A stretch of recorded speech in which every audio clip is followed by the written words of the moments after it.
Hello' বন্ধু, current আছামলৈ স্বাগতম। জয় জয়তে আপুনি মোৰ ভিডিঅ'টো ক্লিক কৰাৰ কাৰণে আপোনালৈ ধন্যবাদ জ্ঞাপন কৰিছোঁ। আজি মই দেখুৱাই আছোঁ আপোনালোকক, চাওক, এজোপা ভাল মানৰ উন্নত মানৰ সাঁচি গছ।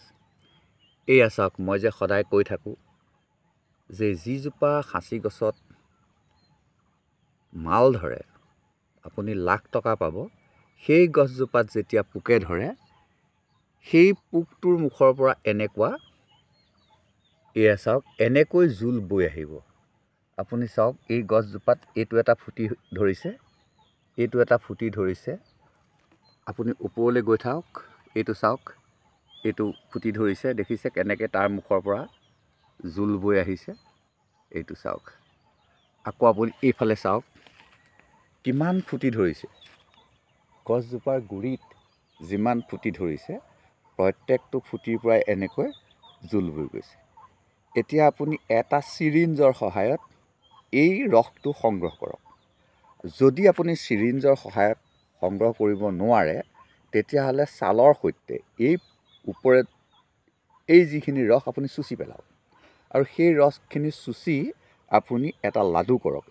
আপুনি এইখিনি গোটাওক, আপুনি এইখিনি গোটাওক, আপুনি লাডু কৰক। লাডু কৰি আপোনাৰ যিজোপা গছত আপোনাৰ মাল নাই ধৰা, ধৰক এইজোপা গছ আপোনাৰ প্ৰকাণ্ড গছ, কিন্তু ইয়াত মাল ধৰা নাই। এইজোপা কথা মই দেখাইছোঁহে, কিন্তু এইজোপা গছত মাল ধৰিছে। এয়া চাওক ফুটি। আপুনি ইয়াতে এটা বিন্ধা কৰক, কৰি ঠেচি ঠেচি সেই মালখিনি ভৰাই দিয়ক। যিখিনি আপুনি ইজোপা গছৰ পৰা চুচি আনিলে সেইখিনি আপুনি ভৰাই দিয়ক। আপুনি একো টকা খৰচ কৰি ইনকুলেশ্যন কৰিব প্ৰয়োজন নাই। আপুনি যদি ইনকুলেশ্যন কৰি, কিছুমান মানুহ এনেকুৱা আছে যে আপোনাৰ গছজোপাত মই মাল বনাই দিম, এইজোপা গছত আপোনাক মই লাখ টকাৰ মাল বনাই দিম, এনেকৈ আপোনাক ক'ব। এইজোপা গছ চাওক, এইজোপাত মাল নাই, এইজোপাত মাল নাই।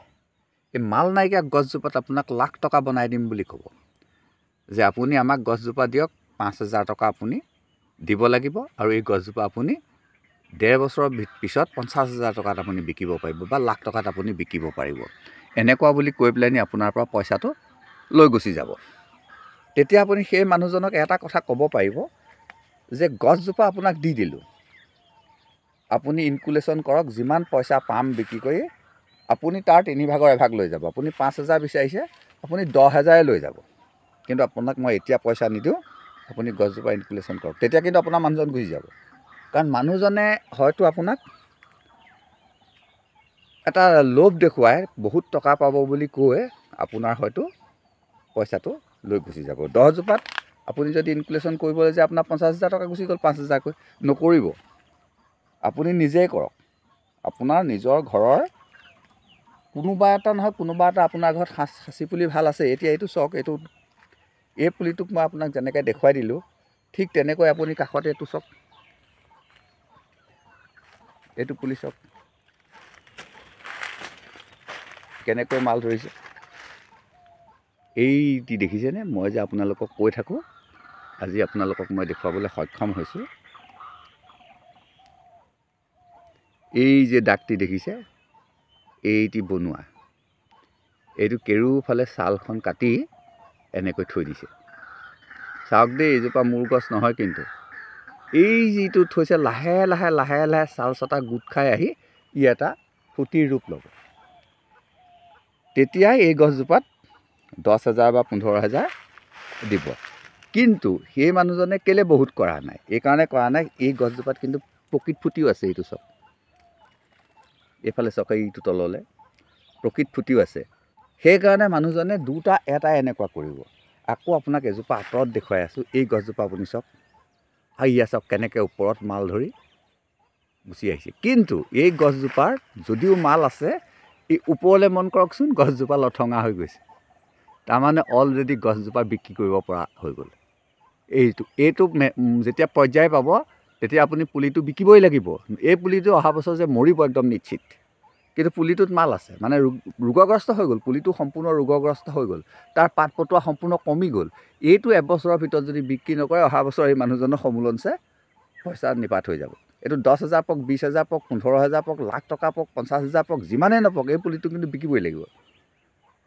আপোনাৰ বাৰীটো যদি এনেকুৱা গছ আছে তেতিয়া আপুনি বিক্ৰী কৰি দিয়ক। চাওক এই বাৰীখনত বহুত সাঁচি গছ আছে, বহুত সাঁচি গছ আছে, এইবোৰ বাগানৰ মাজে মাজে আছে।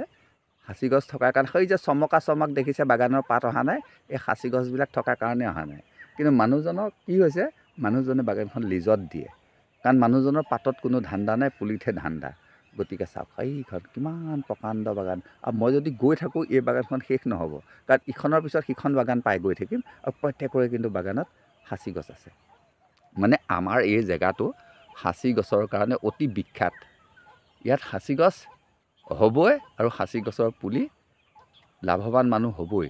কিন্তু যদি চিলেকশ্যন কৰি ৰুৱে, মানুহবিলাকে কিন্তু চিলেকশ্যন কৰি ৰুব এতিয়াও জনা নাই। যদি পুলি চিলেকশ্যন, গুটি চিলেকশ্যন কৰি যদি ৰুৱে, তেতিয়া মানুহবিলাক কোটিপতি হৈ যাবলৈ বেছি দিন নালাগিব। ধৰক আমি যেতিয়া কঠীয়া পাৰিবলৈ যাওঁ, আমি কঠীয়াখিনি জাৰি পেলাওঁ, বা আমি কঠীয়াখিনি পানীত তিয়াই পতানখিনি পেলাই দিওঁ। কি কাৰণে পেলাই দিওঁ, যে সেই পতানখিনিৰ পৰা ধান হ'ব, গছ হ'ব, কিন্তু গুটি নালাগে। হয় বন্ধু, ঠিকে শুনিছে। গতিকে আমি যদি ধানখিনি জাৰি নলওঁ, কঠীয়াৰ ধানখিনি যদি জাৰি নলওঁ বা পতানখিনি বাছি নলওঁ, তেতিয়া কিন্তু আমাৰ খেতিত আমি লাভৱান হ'ব নোৱাৰোঁ। সেইকাৰণে কঠীয়াখিনি নিমখ পানীত ডুবাই পানীখিনি আমি সেইখিনি কঠীয়াখিনি পতানখিনি পেলাই দিওঁ, কাৰণ নিমখ পানীত ডুবাই দিয়াৰ লগে লগে পতানখিনি এই তলত সোমাই থাকিবই নোৱাৰে, গোটেই পতানখিনি ওপৰলৈ উঠি আহিব, আৰু পতানখিনি আমি যেতিয়া পেলাই দি ধান খেতি কৰিম, আমাৰ ধান একদম ধুনীয়া পুৰঠ ধান আমি পাম। ঠিক তেনেকৈ সাঁচি গুটিটো আমি পচোৱাৰ আগত চিলেকশ্যন কৰি ল'ব নেজানিলে পাছত আমি সাঁচি গছত দাম কেতিয়াও নেপাওঁ। হেল্ল' বন্ধু, বহুত দীঘলীয়া নকৰোঁ, আকৌ লগ পোৱাৰ মানসেৰে আজিৰ পৰা বিদায় ল'লোঁ। ধন্যবাদ।